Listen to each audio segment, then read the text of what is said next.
Hello guys, welcome to our channel. तो आज मैं आपको बताऊंगी एनाबेल डॉल का एक डरावना रहस्य। तो चलिए जानते हैं। 2013 में एक मूवी आई थी जिसका नाम था द कंजरिंग मूवी। ये बाकी मूवी से अलग है क्योंकि ये असल घटना पर आधारित है। उस मूवी में सबसे डरावनी थी ये डॉल, पर असल में ये डॉल ऐसी नहीं थी। इस डॉल को डरावना बनाने के लिए डायरेक्टर ने इसे रीडिज़ाइन करवाया था। तो आखिर ये कहानी है क्या? ये कहानी है 1970 की। डोना नाम की एक लड़की थी।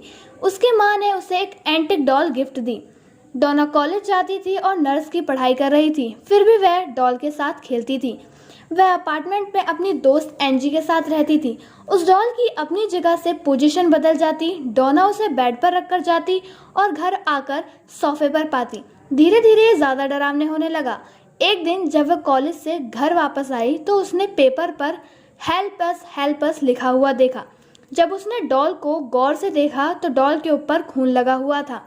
डोना ने पैरानॉर्मल इन्वेस्टिगेटर को बुलाया। उसने डॉल को देखने के बाद बताया कि इसमें मरी हुई लड़की की आत्मा है जिसका नाम है एनाबेला हिंगिस था। एनाबेला ने बताया वह यहाँ रहती थी जहाँ यह अपार्टमेंट बना है, जिसमें डोना और एंजी रहती थी। जब वह 7 साल की थी तो उसकी मृत्यु हो गई थी। वह डोना और एंजी के साथ सेफ महसूस करती थी। उसने उसे इन्वेस्टिगेटर के जरिए डोना और एंजी से पूछा कि क्या वह उनके साथ रह सकती है। वह दोनों नर्स की पढ़ाई कर रही थीं। लोगों की भलाई करना उनका काम था। उन्होंने उसे अपने साथ रहने की परमिशन दे दी। डोना और एंजी का एक मेल फ्रेंड था जिसका नाम था लू। उनके साथ रहने के लिए आया। वह बगल वाले कमरे में रहता था। वह उस डॉल को पसंद नहीं करता था। लू ने कहा यह डॉल खतरनाक है। तब डोना और एंजी ने कहा बस 7 साल की बच्ची है जिसको मदद चाहिए, इसमें हमें कोई खतरा नहीं है, वह किसी को नुकसान नहीं पहुंचाएगी।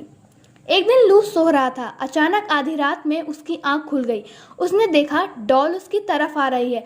वो खुद को हिला नहीं पा रहा था। वह डॉल उसके ऊपर चढ़ गई। तभी वह बेहोश हो गया। अगले दिन जब वह उठा तो उसने देखा एनाबेला तो अपने कमरे में ही है। वह समझ नहीं पा रहा था यह हकीकत है या सपना। एक बार लू और एंजी घर पर अकेले थे। तभी डोना के रूम से आवाज़ आई। उन्हें लगा अपार्टमेंट में कोई चोर घुस आया है। जब उन्होंने रूम में जाकर देखा तो लू को लगा कि उसके पीछे कोई है, पर वहाँ कोई नहीं था। अचानक से लू को उसकी छाती पर दर्द होने लगा। उसने देखा तो उसकी छाती पर निशान बने हुए थे और खून निकल रहा था। उन लोगों ने फादर हेगन को बुलाया, पर फादर हेगन को लगा वह इस काम के लिए सही नहीं है। तो उन्होंने फादर कुक को कांटेक्ट किया जो इन सब चीज़ों के बारे में सब कुछ जानते थे। फादर कुक ने एंड और लॉरेन मारिन को बुलाया। इन दोनों को तो आपने कंज्यूरिंग मूवी में देखा होगा।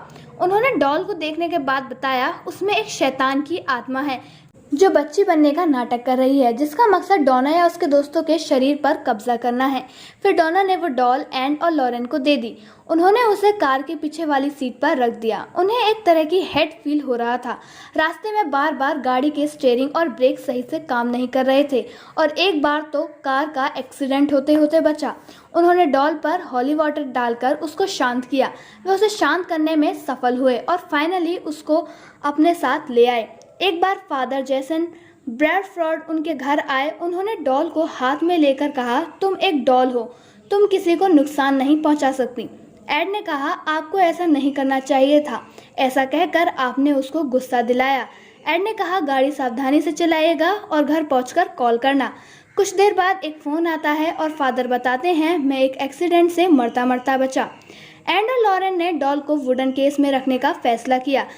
एक विजिटर लड़का जो डॉल को देखने आया था उसने डॉल के सामने ही उसका मजाक उड़ा दिया। जब वह अपने दोस्तों के साथ बाइक पर घर जा रहा था अचानक उसकी बाइक का बैलेंस बिगड़ गया और वह पेड़ से जाकर टकरा गई।